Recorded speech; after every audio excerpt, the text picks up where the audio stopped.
This is the Whole Hog Baseball Podcast, presented by Massage Envy, the first podcast devoted entirely to Arkansas baseball.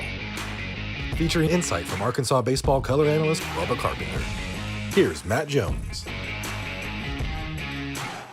Lots to get to this week on the Whole Hog Baseball Podcast. We're recording this after Arkansas defeated Texas A&M at the SEC tournament, 6-5 on a walk-off home run by Kendall Diggs in the bottom of the 11th inning. And we're a few days removed from Arkansas winning the SEC regular season championship. They tied Florida for the overall crown. They won the SEC West. Didn't have the best weekend at Vanderbilt, but they did go over and take one of three games in Nashville, and that's what they had to do. And by doing so, they're an SEC champion again. It's the fourth SEC championship in program history. It's the sixth conference championship when you count the two Southwest Conference teams that won in 1989 and 1990. Bubba Carpenter, you were on those teams. What's it mean to win a conference championship? You know, it's a big deal, Matt. It really is. Anytime you're on a championship team, but you know, just to know you're the best team in the conference is a good feeling. It doesn't matter, what year, whether you're talking Southwest Conference or today in the SEC. I mean, it's a huge honor to win that, and you know, I still have a ring from way back then to prove it. So it's a neat deal. I was talking to Jace Borfin on the field over in Nashville last weekend after the third game ended, and I said something along the lines. I said, because they were obviously, it was the weirdest thing because they had just won the conference, but they had just lost the series and they lost a couple of close games. We know how it went on Friday night when they blew the big lead in the eighth inning. They lose a one-run game on Saturday. And so it's almost like this subdued celebration. There's really not a whole lot of happiness on the field. And I was talking to Jace afterward. I said, is this one of those things where tomorrow you feel better about this than you do right now? And he said, absolutely. And, I think that in the moment, people were probably a little disappointed because of how that series went. But, you look 5 years from now, people aren't going to remember how the 2023 season ended. They're just going to see in the media guide and out on the outfield wall, 2023 SEC championship. And, it's one of those deals where you kind of have to remove yourself from, the immediate and maybe look at this thing big picture wise. Yeah, I think so, Matt. These guys, next year when they get their rings, it's going to say SEC champion on it. And that's what matters, the fact that they won the championship. And those guys, that ring's a big deal. I'll tell you, when back in the day when I got my SEC championship ring or Southwest Conference championship ring, I gave it to my dad. And I tell you what, my dad wore it till the day he died. I mean, he just cherished that thing. He loved that ring, was super proud of it, and I think part of it was the fact that he drugged me all over the place to little ball fields all over the state of Arkansas. And then, to get to see, he got to watch play in, the championship. I think he feels like he was kind of a part of it. So he really cherished that ring. So it's a neat deal. And that's how these guys will view that ring next year. They're not going to think about it. I mean, it was, it was kind of bittersweet because, they let that game slip away on Friday against Vandy. Mm-hmm. They blew the 8-2 lead. It was just one bad inning of baseball is all it was. And, you can just chalk that up as that is baseball. I mean, sometimes something like that happens. It was just kind of a fluky inning. But hey, the way I look at it, this team overcame so much adversity throughout the season. The fact that they won the West and tied Florida for the overall SEC, I think it's just to me that's incredible. I mean, it really is a testament to the staff, coaching staff, and to the players on the field and everyone that had a part of it. I think it's amazing.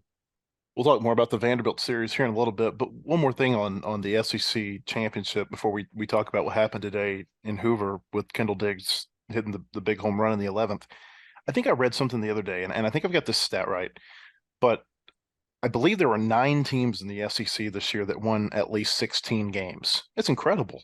And so when you're the champion of a league that's got that kind of top heaviness, I think that it makes this championship feel a little bit more weighted maybe than past ones. I think so. I mean, 20 wins in the SEC, Matt, that's hard to do. I mean, it really is. That's a huge accomplishment alone. I think there's only been 3 seasons before this year that we've won 20 games in the SEC. Yeah, I mean, that's the fourth. Yeah, that's amazing, man. It's the best conference in college baseball, hands down, no question. And to win 20 games, and it's an incredible accomplishment. And boy, I'm just super proud of these guys for the way they go out and just find ways to win. Yeah, if I've got this right, I think I do. 1999, 2019, and 2021 were the other times that Arkansas had won 20 games in the SEC. So a real rare feat. Tell me about being in the ballpark. So you and I, we kind of traded off a little bit. I was in Nashville. You were back here in Arkansas this week. You're in Hoover. I'm here in Arkansas. Tell me about being at the ballpark when Kendall Diggs hits his game-winning home run today. Well, it was crazy. It was super exciting right off the bat. From my vantage point, you could tell. I looked at the ball and I looked at Kendall, and I could tell that ball's gone. I mean, he hit it perfect. He took a couple borderline pitches before that pitch. Got a pitch in the zone, drove it, and it was a great feeling. You know what I enjoy, Matt, and I enjoy the enthusiasm on the field when Kendall Diggs rounds third base, the Razorbacks are up around home plate, just the enthusiasm on the field, and people say, well, the SEC tournament doesn't mean that much. Bull. Those guys were gathered around home plate. They were so excited for Kendall and to win this game. It was just a great feeling. That's his fourth, what I would call game-winning hit of his career. He's got 3 walk-off hits. Everybody remembers the Ole Miss home run last year. Kind of interesting, his 2 walk-off hits this year have both been in the 11th inning. Today, on March the 1st, he had one against Illinois State in that 10-9 game at Baum. And then a week after that, in the 8th inning, he hits a 3-run home run against Army to give Arkansas a 7-5 win in that game. Is there something about Kendall's makeup that makes him come up big in those moments? I think it is. And I sent you the post-game interview. I don't know if you listened to it or not. Oh yeah. But he's so advanced, Matt. He's got such a good feel for the game, a feel for what the pitcher on the mound's trying to do to him. The umpire strike zone. He just goes up to the plate with a plan. He never throws away an at bat. So in that situation, I asked him, I said, now come on, Kendall, tell me the truth. Everyone says, oh, I was just looking to get a good pitch, and God willing, I put a good swing on it or whatever. I said, were you looking for a pitch to do that, to drive to right center? And he's like, yeah. He said, and he went through the whole at bat, got a first pitch fastball. And then he had 2 borderline pitches that, 50-50 pitches. One of them could have been called a strike. He said he's glad the umpire did. And he said 2-1, he was looking for a pitch he could drive and got it, was on time and put a good swing on it. So he's so advanced and he really does. You can just watch him methodically go through an at bat. And what I love about it, anytime I interview him and ask him, like I could ask him in a week about that at bat, and he could tell me everything about that at bat. And that's what good hitters do. I mean, they can recall every at bat they've had that week, every pitch. And it's incredible. And I love talking to him about it. I love his enthusiasm. I don't know. He's just he's a lot of fun to talk to, and he's a lot of fun to watch in that situation when the game's on the line. And this isn't to say he was immature last year, but it seems like he's matured a lot this season.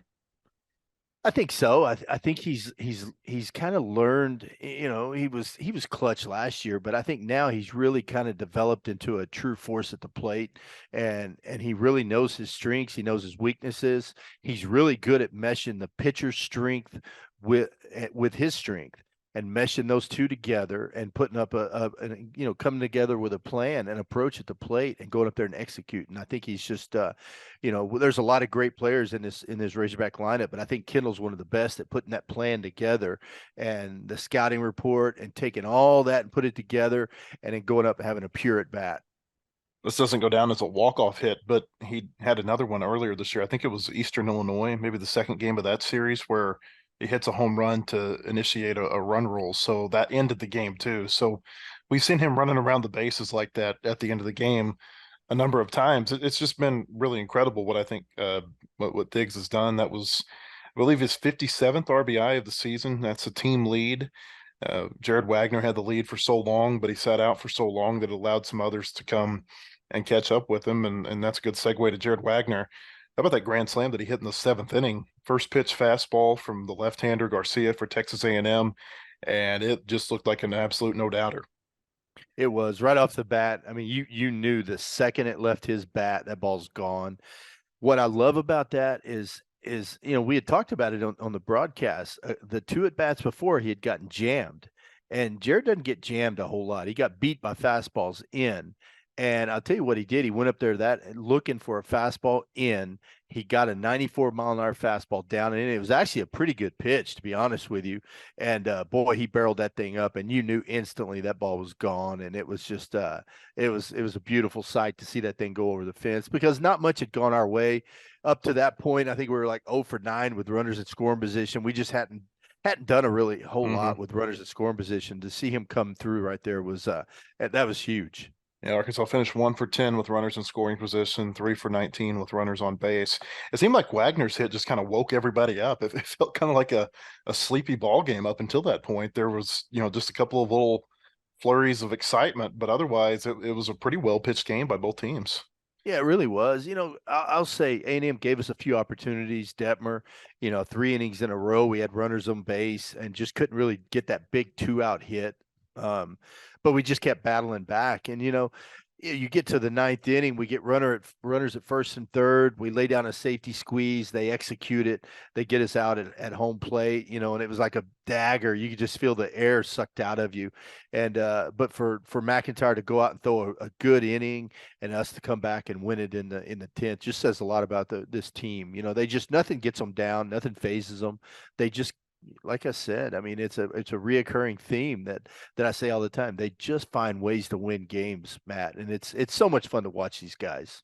It feels to me like this week the biggest thing for Arkansas, you want to win the games that you play in, but we all know they're going to pitch these games differently. Hagen Smith's going to pitch against Paul Skeens on Thursday, and that's going to, obviously be a game that a lot of people want to see, but they're not going to throw Hagen Smith a ton of pitches that game, I don't think, because what they're wanting to do with him is they're wanting to get him some work, but not overwork him, because the game next week that they play, or the game that he starts next week, is going to be a lot bigger than this one on Thursday. But it seems to me like the biggest thing, aside from just not playing poorly, is getting Wagner and Josenberger back kind of into the swing of things offensively. I think we've seen that with Josenberger a little bit since he got back. Wagner, it's taken a little bit longer than it took for Tavian. He went 1 for 13 against Vanderbilt. I think he had a double off the wall. He did have a hit against Vanderbilt that it wasn't a hit, but it was a batted ball. It was 115 miles off the bat that the third baseman made a great play on and threw him out at first. So, he's got a little bit of that exit velocity there, but the hits haven't really come until, obviously the hit against Vanderbilt and the hit today. Well, you can see him getting closer. Like he swung and missed he had a slider today that was up in the zone. He swung and missed it. Like I said, he was late on a couple of fastballs today, but you could just see his at bats getting better. And even though his timing's not like timed up right on yet, you can see those at bats getting better. You can see even his takes. I go a lot off of how a hitter takes pitches. I love the way Jared Wagner takes pitches. He'll get a 1-0 slider and he'll take it, and it's like he knew it was coming. And the thing that stands out to me is early in the year I talked to him about hitting, and he talks about trusting his eyes. And a hitter that trusts his eyes is a dangerous hitter. A lot of guys don't trust their eyes like that. They preset what's going to happen. He goes up there, hunts a fastball. If it's a slider in his zone, he trusts his eyes, he trusts his body to do the right thing, and it does it. Talk about pitching against A&M. Cody Adcock starts, gives him a couple of scoreless innings, runs into trouble in the third. But from that point on, it was a pretty good pitching performance. Maybe Zach Morris could have limited the damage a little bit more in the third, but he's been put in a hard situation there. Nobody out, bases loaded. He pitches 5 innings, only 1 run that he gives up. Will McIntyre pitches 4 innings, he gives up 1 run.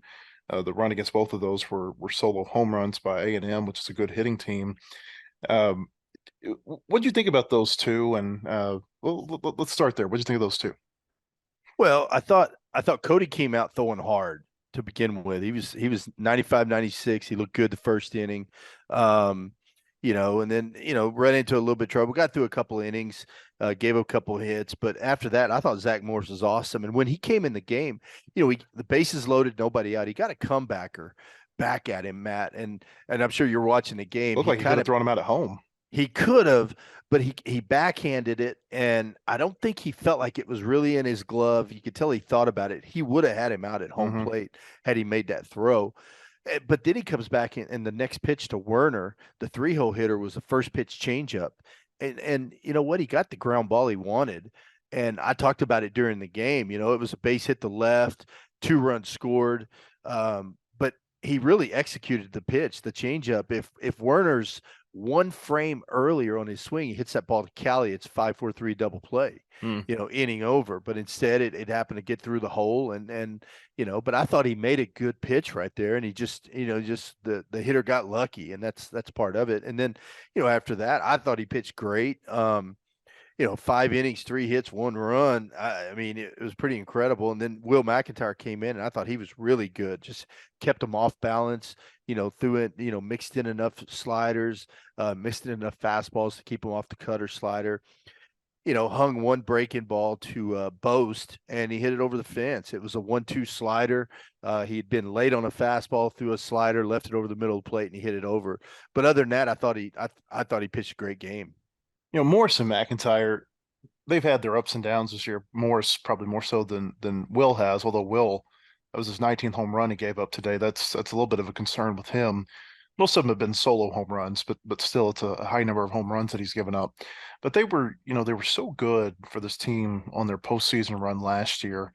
And I think we've all kind of been waiting this year, and again, more for Morris than McIntyre, for them to kind of get to that, you know, that level of play that they were at in the postseason last year. And it feels like we're starting to see that a little bit with both of them.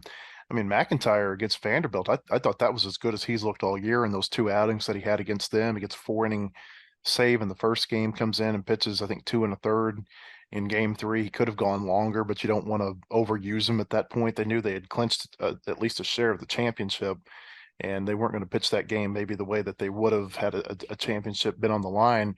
But I think that's the pitching staff probably has to feel pretty good about the way that those two are pitching, just given the history with both of them, that we know that those two have come up big in postseason play before.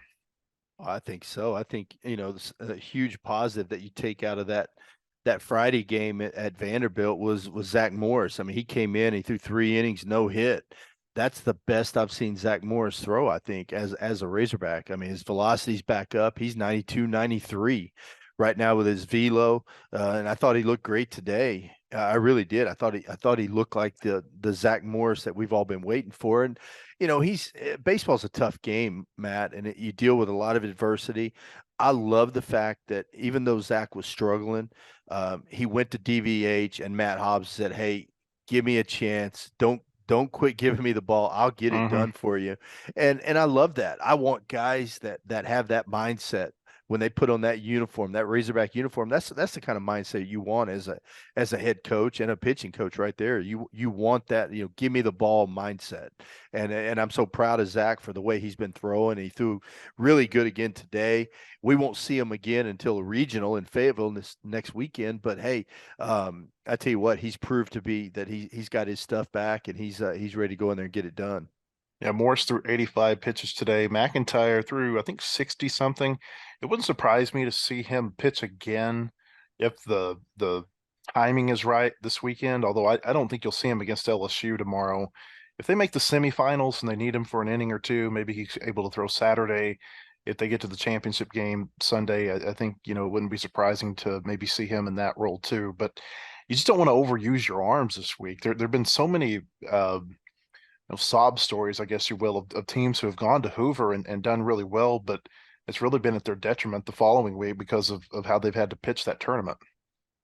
You know, I promise you, DVH won't let that happen. He's got a plan for these guys, and it's just like tomorrow. I mean, if you look at tomorrow, we got Hagen Smith starting tomorrow. I don't know how many pitches, 50, 60 maybe. It probably depends on if there's any high stress innings. I don't think he's going to be out there a long time. I don't know how long LSU is going to go with Paul Skeens either. Are they going to ride him because their bullpen's really shaky? But if you look at tomorrow, you know, who are we going to bring in after Hagen Smith? I don't know if we're going to go with, you know, do we go with Gage Wood maybe after him, and then you know, maybe Parker Coyle, bring a couple freshmen. I don't know who they'll bring in after him. And I don't think Dave really cares. He's just really trying to set everything up for next Friday when we're back home at Baum Walker for a regional. I think it's huge though that we won today, because that assures us 3 games here, because I think we really wanted that third game. We needed Brady Tiger to get that start. in game 3 here and continue to get better and get his pitch count up. And then Hunter Holland, I think if we go all week down here and Hunter doesn't throw, I don't think that really matters. That might be good for him to get a little bit of extra rest. We'll talk more about it here in just a minute. I want to tell you first, the Whole Hog Baseball Podcast is sponsored by Massage Envy. Go to the best day spa and best massage in all of Northwest Arkansas. You can visit Mike and his staff in Tuscany Square at 2603 West Pleasant Grove Road in Rogers, or in Fayetteville at 3557 North Shiloh Drive. Massage Envy has services for everyone. MassageEnvy.com. Massage Envy with clinics in Rogers and Fayetteville has been awarded Northwest Arkansas's Best Day Spa and Best Massage. One of the reasons is our care for athletes, both serious and recreational. We now offer rapid tension relief sessions using a high-caliber vibrating tool and total body stretch sessions like the ones used by the PGA. Both of these new services can be combined with the always popular deep muscle treatment. So whether you compete or just want to relax, there is no place better than Massage Envy. WholeHogSports.com has the largest, most experienced staff of reporters covering sports in Arkansas. Football, basketball, baseball, recruiting, and more. You'll find it at WholeHogSports.com. The website includes up-to-minute news, daily commentaries, and award-winning photography from the staffs of Hogs Illustrated and the Democrat Gazette. For subscriptions, call 1-800-757-6277. That's 1-800-757-6277. Or visit us online today. WholeHogSports.com. With almost 30 years in business, the Teague Law Firm can help with most family law and criminal law issues. Call James and the Teague Law Firm at 479-531-2785. Welcome back to the Whole Hog Baseball Podcast. I'm in Fayetteville, Matt Jones, Bubba Carpenter, in some luxury hotel, I'm sure, hanging out in Birmingham. What, you like the Ritz-Carlton, the W? Where you at? We're at the Embassy Suites in Hoover, Alabama. Yeah, I was close. Yeah. Arkansas is playing LSU tomorrow, and that was obviously a big series in the regular season. LSU wins a doubleheader on Saturday, and we talked about this the next week on our podcast. Sometimes you run into a team in a doubleheader setting, and they get hot offensively, and it just carries over into the second game. And it felt like that's what happened with LSU on that day. I mean, they win 12-2 in the first game. It's a 7-inning run rule. Arkansas's only run rule loss of the year. And then they win 14-5 in the second game. Almost was a run rule, wasn't quite. They ended up playing 9 innings in that game. I've felt all year that I really would have loved to have seen what Arkansas and LSU would have been like in game 3 had they played game 3 on Sunday that week. And I felt like, I don't know, a little bit was lost by having to play the games the way they did because of the rain that was in Baton Rouge that week. Yeah, I agree. I really do. Anytime there's a doubleheader, you don't know how it affects you as a team, if it's beneficial or not. But I agree, Matt. I would have loved to have seen that next game played on Sunday and just play it out like a true series and see what happened. Because sometimes you get your tail kicked, and it does you good to go home and or go back to your hotel and get some rest and come back to the field the next day refocused. Yeah, and then as a player, when you're on the other side of that, if you're on the tail kicking side and everything's going good, you feel good, you're swinging it well, man, you want to play another game right then. You don't want to go home. You want to keep it going, and that's what LSU did that day. Yeah, LSU, they win that series. We all thought that might be the series that determined the SEC West. And I'll give you credit, Bubba. Somewhere about, I don't know, week 5, week 6, I asked you who you thought could be LSU's biggest challenger for the SEC. And I didn't see Arkansas winning the conference at that point. I really didn't. And it kind of speaks to how good they were over the last 15, 18 SEC games. But you said you thought Arkansas would come back and win it. I just did not see Arkansas coming back and catching LSU, given kind of the cooked in advantages that LSU had, be it the 2 of 3 games that they won in Baton Rouge, the fact that they didn't have to play a 30th game that could have cut both ways.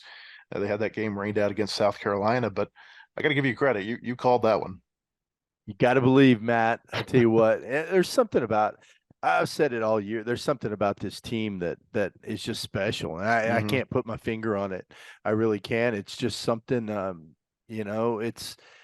we've had really good teams here. And if you look at this team on paper, I mean, we shouldn't be, what are we right now? 40-16, I think. 40-15. 40-15 right now. I should know that. I just got done looking at it.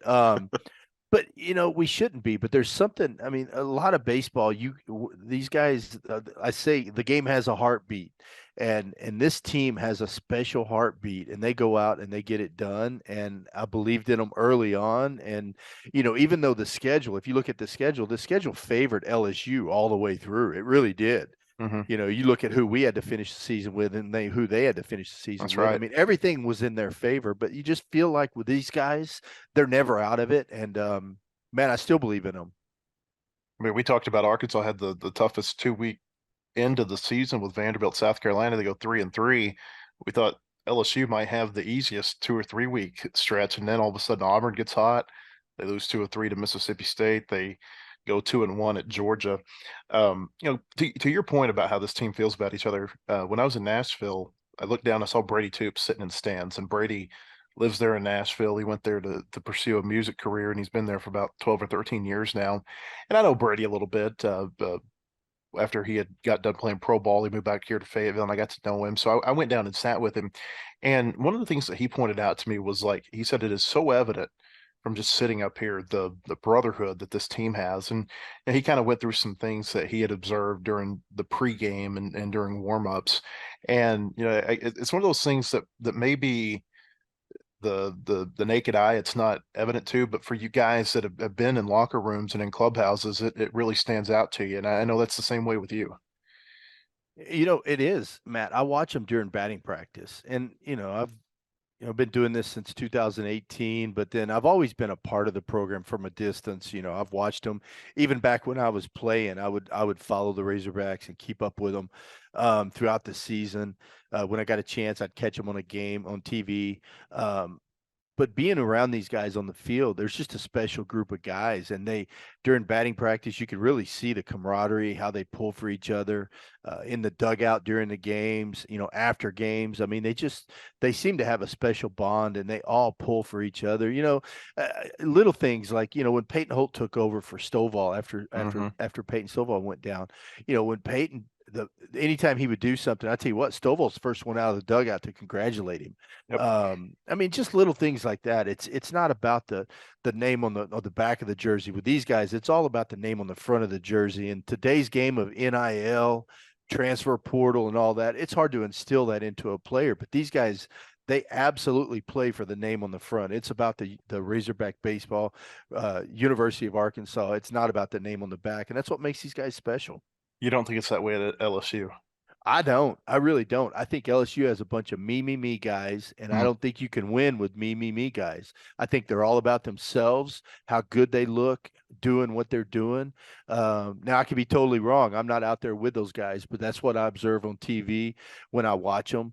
I just see a lot of me guys, and I don't know. I think at the end of the day, you don't win with those kind of guys. I've been on a lot of teams with a lot of me players. They don't win.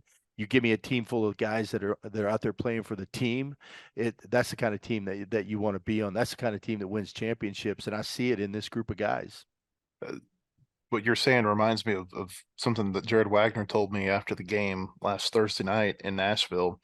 He said it doesn't matter who gets the job done, and I really believe him. And he said we're pulling for everybody. He said, I can't tell you the number of times this year that I've seen a guy get, motioned back to the dugout and told, hey, we're going to pinch hit for you. And he goes and he puts his helmet up and he puts his bat up and he's up on the front rail, cheering for the guy who's just replaced him in the game. And I think that's a really good kind of snapshot of what makes this Arkansas team special, because, it easily could have gone the other way for them with all the injuries and everything that they've had. And, on the LSU point, isn't it interesting that Arkansas and LSU both revamped their rosters with transfers this year, but LSU goes out and they get the high price transfers. And I mean that in every sense of the word. We know they're paying them a lot of money through NIL. Some of these, big name transfers that they've got in there, whether it be Paul Skeens or Tommy White or Thatcher Hurd. To Hurd's credit, he said that he was giving all of his NIL back to a local food pantry in Baton Rouge. But, there's more. These are big time transfers that they went out and got. I think they got something like 4 of the top 6 transfers on the market last offseason. And then you compare that with Arkansas, who they go out and they went after some of the same players that LSU went after. I think it came down to Arkansas and LSU for Paul Skeens. But it's just a different feel to this Arkansas clubhouse because it wasn't those big name transfers. Jared Wagner, I don't know that a lot of people were out there, going after an outfielder from Creighton. Tavian Josenberger, he wasn't the big time transfer off of KU's roster. It was Maui Ahuna, who ends up at Tennessee. And so it's just interesting to me how, the differences in these two teams, even though they were constructed kind of in the same manner. Well, it goes back to the game has a heartbeat, and when they're evaluating these guys, Matt, they're looking for something more than just talent. There's a lot of talent out there, but it's hard, and I think Matt Hobbs said it best one day when we're talking about all the analytics. A lot of this stuff that makes a baseball player a good baseball player doesn't show up on the analytics. I think Matt Hobbs said it doesn't tell the story of the player. It's an accessory to the player. I'm not quoting him exactly, but it was something like that. He said that's just an accessory to the player, and I believe in that 100%. And what's amazing to me is how DVH and the staff is able to go out and continue to recruit the right guys to come in here. I mean, we've had guys like Rock Riggio came for a visit at Arkansas. Well, Rock would have never fit in here at University of Arkansas. He's a me guy, and that would never fly with DVH. Now maybe he could have changed him. I don't know, but talking to his high school coach, that's how he was in high school. That's how he is now. He's a great player, but he's all about me and what have I done, and he's not about the team. And I don't know. I just think they go out and they do a great job of recruiting the right player to fit University of Arkansas in a Razorback baseball uniform and play Razorback baseball the right way. And they do it year in and year out. And, I know it's hard in today's game of transfer portal, NIL and all that, but they continue to go out and find the right guys. And it's just amazing to me. Look at last year, Chris Lanzilli and Michael Turner, perfect example of two guys, they weren't, schools wanted them. But look, they came in and they fit perfect, and they both really. They didn't come here for the money. They came here because they wanted to be a Razorback, and they embraced it, and they love putting on that Razorback uniform every day, and they showed it on the field. And Brady Slavin's maybe a player like that too. Who's been here for a lot longer. I know he had a great year at JUCO, but I don't know that a lot of teams are just beating down the door to get him to come in, and he's come in and done great for a few years. Let's talk about Paul Skeens and what Arkansas is going to see with him tomorrow. Like you said, he may not go as long as he did when the Razorbacks saw him down in Baton Rouge. I think he threw 90-something pitches in that game, maybe even got into the hundreds. I'm not quite sure.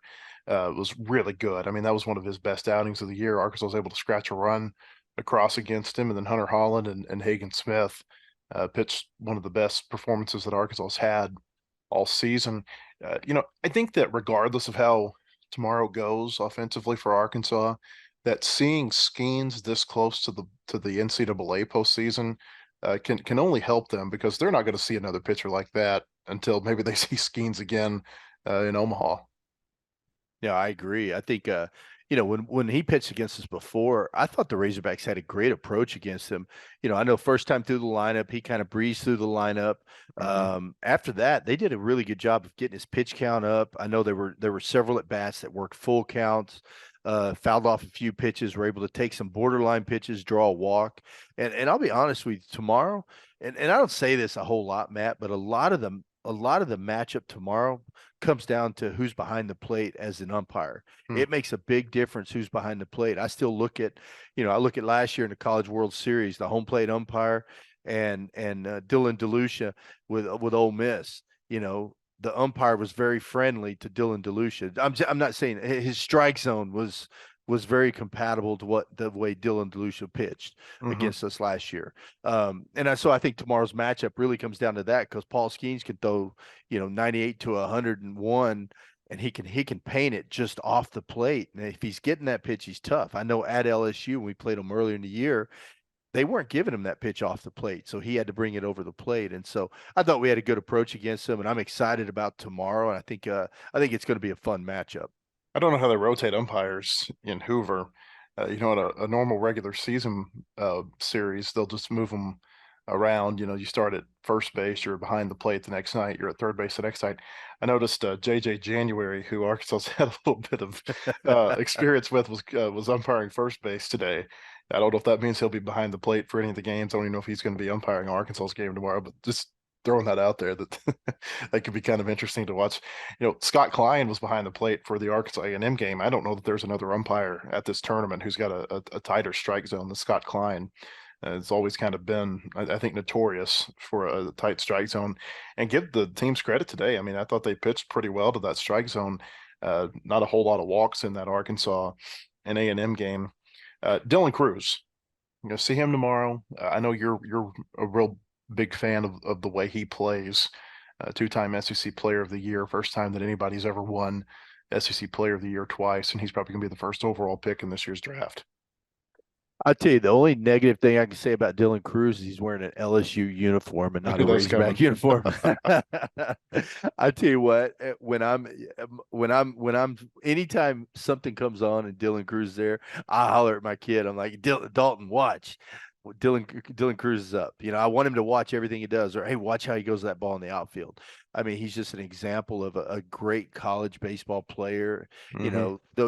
The term five-tool player gets tossed around a whole lot. I think he's a legit five-tool player that's going to play in the big leagues for a long time. I mean, he's just a special talent. Love the way he plays the game, plays it hard, plays it with passion. Gritty player. He just does everything the right way, and he's fun to watch. And to be honest with you, I'm looking forward to watching him play tomorrow also. I think the Pirates have the first pick this year. Is that right? Yeah, that's what Phil said today. So hey, I didn't know they still had a major league team there, but yeah, they're actually pretty good this year. They've built kind of a fun little they've built a fun roster of younger players that he might fit into there in Pittsburgh. Yeah, I forget that Phil is the Pirate guy. Yeah, I give him a hard time about that all the time, but hey, at least he's loyal to his team. Yeah, you got to be loyal to stay with the Pirates. James Teague has joined his father, Robert, at Teague Law Firm, which has been around nearly 30 years and was voted best of Northwest Arkansas in 2019 and 21. James can help you with most family law matters, including divorce, custody, and child support. He can also help you with criminal law, including felony and misdemeanor offenses. If you have an estate need, James at Teague Law Firm can fill your need there too. Teague Law Firm is a full-service law firm where you will talk to actual lawyers. They will call you back and give you their direct sell. You can call James and the Teague Law Firm at 479-531-2785. That's 479-531-2785, or visit them online at teague-law.com. The Teague Law Firm, if we can't help you, we'll talk baseball. As a former Razorback pitcher, James Teague spent years closing innings. Now he's closing cases. With almost 3 decades in business, the Teague Law Firm can help with most family law issues and criminal law. Call James and the Teague Law Firm at 479-531-2785 or visit them at teague-law.com. Want more coverage of your home team? Download the Whole Hog Sports Video on Demand app. Check out the Fan Zone and get up-to-the-minute videos, podcasts, and features on football, basketball, baseball, recruiting, and more. Search for Whole Hog Sports on Apple TV, Roku, and Amazon Fire at home. And take it with you on the go by downloading it for your mobile device in your app store. The Whole Hog Sports Video on Demand app. Get it today.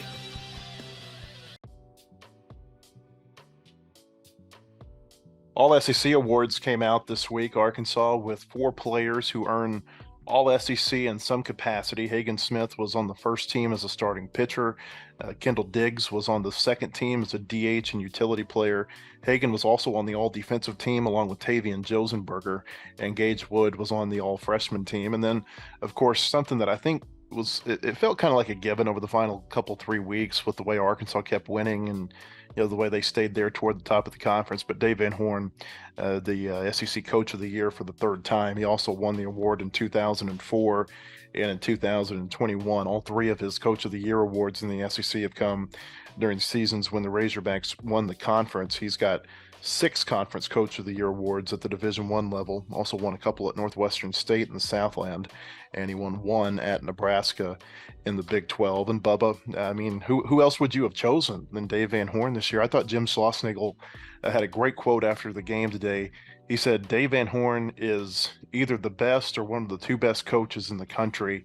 And, he basically said what they were able to do this year with being able to, not skip a beat when players went down. That's the envy of every coach in the country. That's what they all strive to be able to do.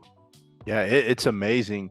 The thing I say all the time, Matt, is the baseball part of it's, I say it's easy. It's not easy managing a baseball team, but the way Dave's able to keep the team together and do what we talked about earlier, get these guys to come in, all the new guys. We lost a lot of players to the draft last year. He gets all these new guys to come in here and he gets them to buy into Razorback baseball and the right way to play the game. I say good baseball beats bad baseball. DVH gets these guys to play the game the right way, which is Razorback baseball. And yeah, I was just saying it's amazing that with all the adversity, he's able to keep these guys focused on the task at hand and not make excuses. It's easy in baseball to make an excuse. You can make an excuse about every pitch of a game. He doesn't allow that. Guy goes down, next guy up. And he gets it done. And I look at so many things during the course of the season, and we talked about it today during the broadcast. Is you look back at the LSU game. He pinch hits a freshman, Reese Robinette, against LSU at LSU, his first SEC at bat. Reese Robinette hits a home run. We go on to win that game, hits it in the 10th inning. Without that, we don't win. We probably don't win the SEC West. You look at Hunter Grimes playing left field. He could have gone with someone a little more offensive minded. He went with Hunter Grimes. He makes that play against A&M, and he makes that throw to the plate against A&M. Without we don't win that game if he doesn't make that throw. And there's so many things. Look at Peyton Holt. I mean, there's so many things that he's done. Look at how they took one of the best Friday night guys in the country, Hagen Smith, out of Friday night and put him in the bullpen because at the time that was going to help the team win. And credit to Hagen Smith for being a team player and accepting that role and really stepping up big for us. But that was a huge decision to make right there. A lot of coaches wouldn't have done that. I don't know. I just think there's so many things that DVH does. And I think as a good head coach, you've got to kind of coach guys from the inside out. You got to know what's inside them. And I think Dave does a great job of understanding his players, knowing what's inside of them and how to get the most out of them. And I think that's the hardest part for a coach. And I think he's the best at it. You're rubbing off on me because I mentioned all of those in something I wrote about Arkansas and all the coaching decisions that I thought were key to them winning the SEC championship last week against Vanderbilt. So I don't know if that's like a good thing for you that we're thinking the same, or tell me. I mean, I don't know. I feel for you. I feel for you, Matt. Watch out, because I'm a little psycho. I can get in your head a little bit. But no, I mean, I see. I look at baseball like that. Yeah. I view it, it kind of goes back to the what ifs. What if Reese doesn't pitch hit? What if Hunter's not in left field? What if Peyton Holt's not at second base? I mean, I look at all those things when I evaluate baseball, and that's why I love the game of baseball. Now, at the same time, it'll rip your heart out. But it's the best game in the world, and there's so many reasons to love it, and there's so many things that DVH does that goes unnoticed by people that don't know the game. You're a baseball fan, you know the game, so you see all those things, and I see those things, and I wish more people saw all the things those little bitty things that make a difference in the course of a game, slash series slash season that DVH does, and I love what Dave said. I heard him say something today. He said it shouldn't be coach of the year. It ought to be coaches of the year. And once again, that's what makes Dave so special is he doesn't want the credit. He's going to say, well, you know what? I've got a great coaching staff behind me and I've got great players. That's why I win it. He doesn't want the credit. He wants it to go to someone else. And that's another thing that separates him and makes him just special. And we're so fortunate to have him here at University of Arkansas. I wrote about this the other day. Maybe the biggest coaching decision that he made this year was something that didn't even have anything to do with anything on the field. You go back to last August, and they've got, I don't know, something like 40 players on the team, and 29 of them are newcomers. And it may be even a higher number than that. But they only had 11 players back. And he went into the clubhouse, and he rearranged everybody's lockers to where you didn't have a Jace Borfin sitting next to a Kendall Diggs, and you didn't have a Brady Slavin sitting next to a Peyton Stovall. He made it to where all of these new guys had to interact with all of the returning players and vice versa. And they had to get to know each other, because he told me back in August, he said, that's the most important thing. And I don't know if he said the most important thing he said, but that's one of the most important things that we're focusing on this fall. is how do these players come together? And they did a great job of that in the fall. And I mean, you just think about just little decisions like that going into the clubhouse, switching around the nameplates. You don't know if they have the seasons they have without that type of decision. No, I think you're right, and I think it's awesome that he did that. In baseball, it's real easy to form little cliques. Guys that Mm-hmm. hang out. You see it a lot. I spent 12 years in the minor leagues. I played on teams that had their cliques, and we didn't win. I played on teams that played together. We won. I'll tell you one other manager that the only other person I ever saw do that was Trey Hillman. I played for Trey Hillman for a couple of years in AAA with the Yankee organization. Mm-hmm. And there was one year he went in and kind of rearranged it because, you had your Dominican guys over here, your Puerto Rican guys over here, and he took and rearranged everything. You got your pitchers over here, your position players, and guys formed their little cliques, and he rearranged everything to where we were all spread out, and we ended up winning a championship. I just think, now did that have something to do with it? Who knows? But anyway, he's the only other guy I've seen do that, and it was pretty neat. Arkansas doesn't win the title outright. They had chances to. I mean, if they would have won either of those last two games against Vanderbilt, they would have had the outright title. Do you think it matters that they didn't win the title outright? Obviously, there's some disappointment there, I think, within the team that they didn't win it outright. But ultimately, do you think that matters?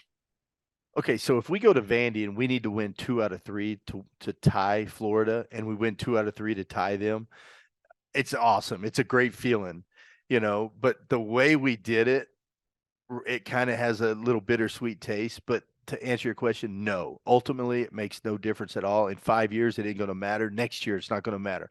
When they hand those rings out to these guys next year, and they put that up on the wall at Baum Walker, 2023, conference championship. No, they're not gonna think back about it. But it's hard for these guys because they're winners, and the fact that they lost 2 out of 3 to Vandy, they know they could have won it outright. It leaves a bad taste in their mouth. But no, in the big picture, I don't think it matters at all. Let's talk about the Vanderbilt series. I thought for the first 16 innings, maybe 16 and a half, Arkansas played incredible, like some of the best baseball they played all year. When you think about, I think about something that Tim Corbin said before the series. He was talking about Vanderbilt not playing well the week before against Florida. He said, we look at it as we're not playing well. He said, but so many times there's a resistance, and he said, and that resistance is the other team, and they are playing well.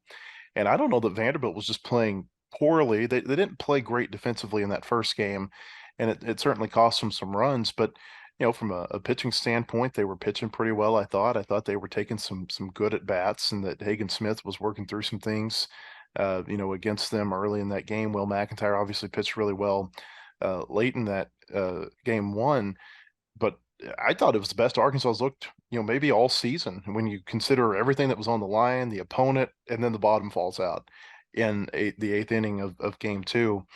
But it's so interesting because you take those first two games of the series and you say, hey, here's 18 innings. Well, Arkansas probably outplayed at Vanderbilt for 15 or 16 of those innings, but that one inning makes such a big difference. And yeah, I think that's the one that they're going to wish they could have back for a long time. But on the other hand, I think about losses a lot of times that they can be beneficial for you. And I feel like maybe what happened in the eighth inning against Vanderbilt could be beneficial for Arkansas somewhere down the line. I don't know when or how or to who, but I feel like something that happened there, maybe could be beneficial to them in the postseason. And you're almost happier it happened against Nashville than if it happens in a regional or a super regional, given that it's not going to happen again. Yeah, I think so, Matt. As hard as it is, I mean that's going to make us better. I mean, you really have to experience failure to really appreciate success, and that's what baseball will do to you. Like I said earlier, it can rip your heart out at times, but it'll toughen you up. And I still say that eighth inning was I think the word Phil used was fluky to describe it, and it really was. I mean, if Gage catches that first comebacker, his glove fell off his hand. If he catches that first one, throws the first, none of that probably happens. But then after that, there's the bunt, miscommunication between him and Callie. It was a horrible bunt. Should have been a pop-up out. He hits a guy 0-2 with the bases loaded, a lefty, Shrek. I don't know. It's just so many little things, happen. But you're right. Up until that point, I mean, we played great baseball, and it just kind of fell apart there. And like you said, I'd rather it happen in Nashville than in Omaha. So let's get it out of our system, learn from it, and move on. And that's what you got to do. I was glad to see DVH put some of those same guys back out on the mound the next day to kind of get that taste out of their mouth. And I think that'll help and make them stronger. The fact that they were out there that next day and able to get it done that next day. Gage Wood was not consistent again the next day. What did you see from him last weekend? And do you think maybe the day 2 outing had any bearing, or the day 1 outing had any bearing on day 2? Because we haven't seen him come back the next day like that very often. Yeah, I think it did. But still, it's good for him. I really think that I think he got rattled. I think he was frustrated with the glove coming off on the comebacker and then the bunt play. And I think Gage is an emotional guy. I mean, he pitches with a lot of fire, and I think sometimes you got to be able to control that. And I think right there he kind of lost control of it and was overthrowing, pulling balls glove side, missing his spots. And he was just, when your velo goes down like that, like his velocity dropped down from 95, 96, it was 90, 91. And that's a sign of tension right there. When you start to tense up, your body doesn't react as well. And I don't know. I think that's all that happened. And hopefully we're going to see him out there on the mound tomorrow against LSU. And I expect him to go out there and to be the Gage Wood that we know he can be. And if he's not, I'm not worried, because I know he pitches great at Baum Walker. We'll see him probably Friday night or Saturday at Baum Walker in a regional. And he pitches great at Baum Walker. So either way, I'm fine. I think Gage is going to be fine. And I think he's a huge talent, and glad he's wearing a Razorback uniform. One of the other things that happened in the 8th inning was John Bolton getting injured. Hurt his ankle. Don't know when he'll be back. I think it'd be surprising to me if he played in Hoover. I think it's probably more likely that he gets back into the lineup next week during the regional. What did you see on that play?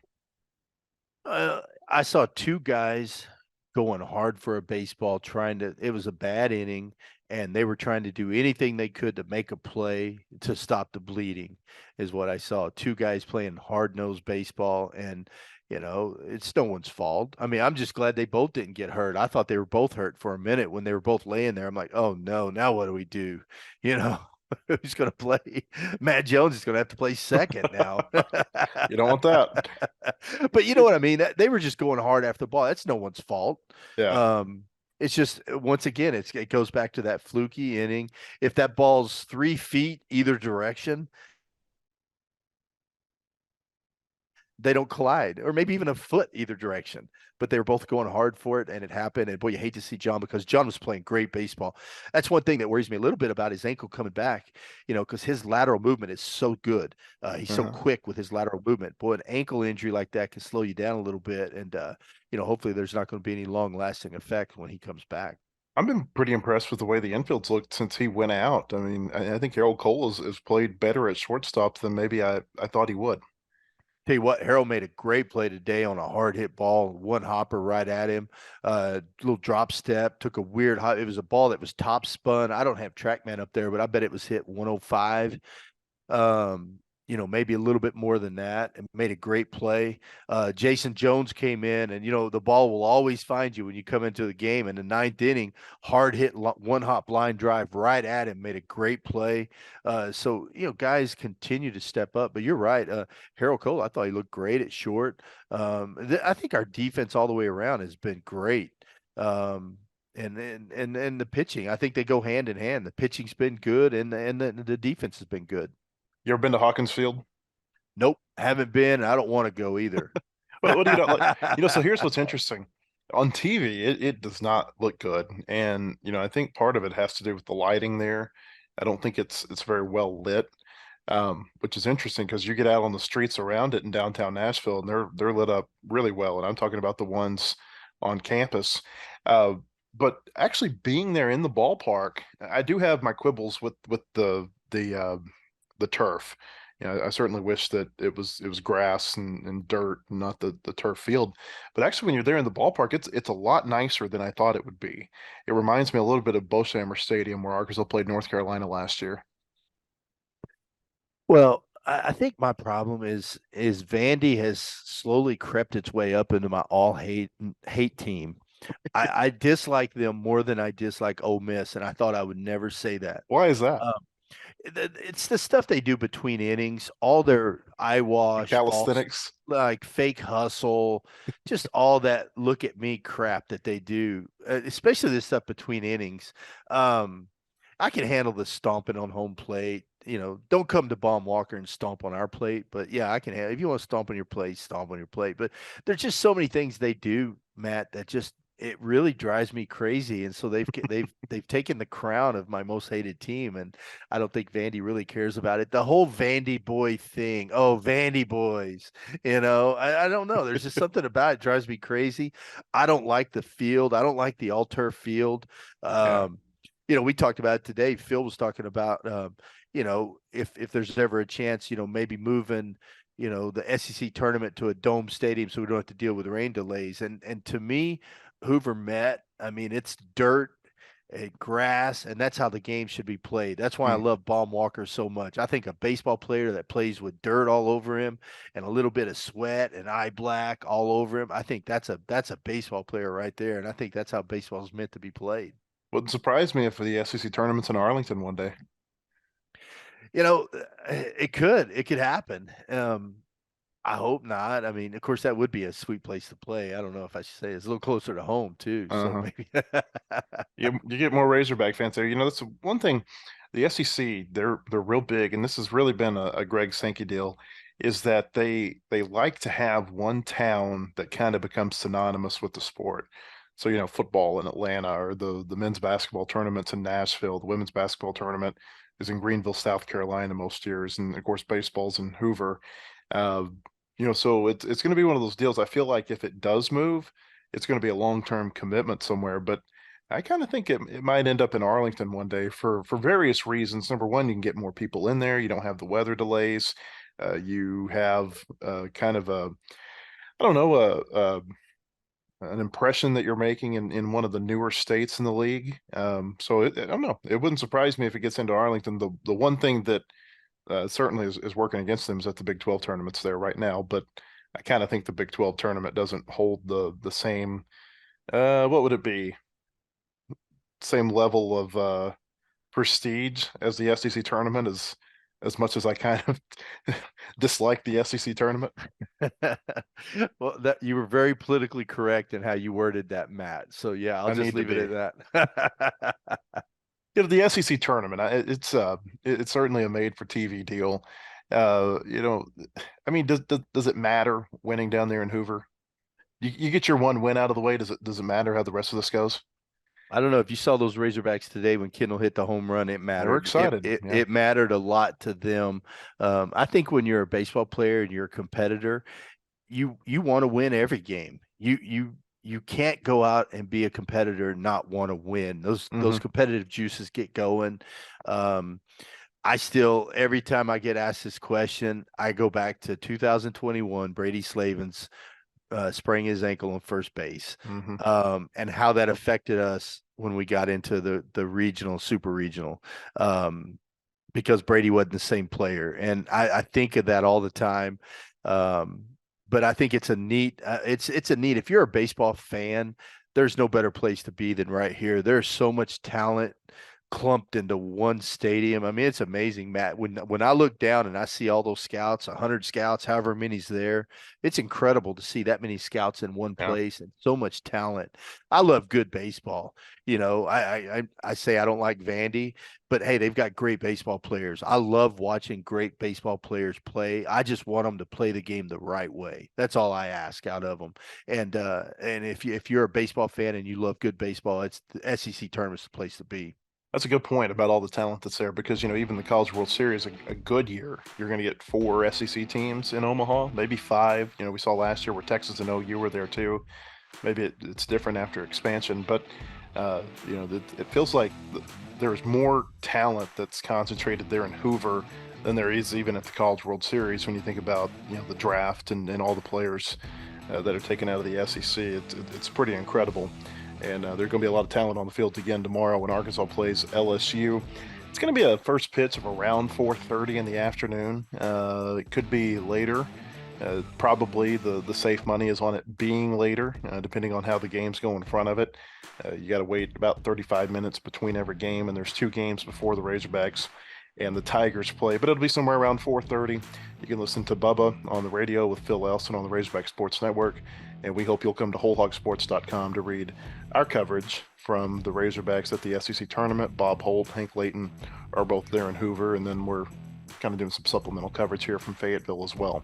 We'll be back next week with another podcast where we'll look back at the SEC tournament, and by then we'll know who the Razorbacks are going to have in their field in the Fayetteville Regional. We expect Arkansas to be a top 8 national seed and have home field advantage all the way to the College World Series if they can make it that far.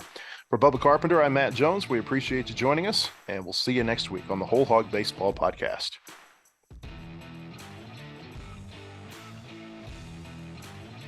The proceeding has been a production of wholehogsports.com.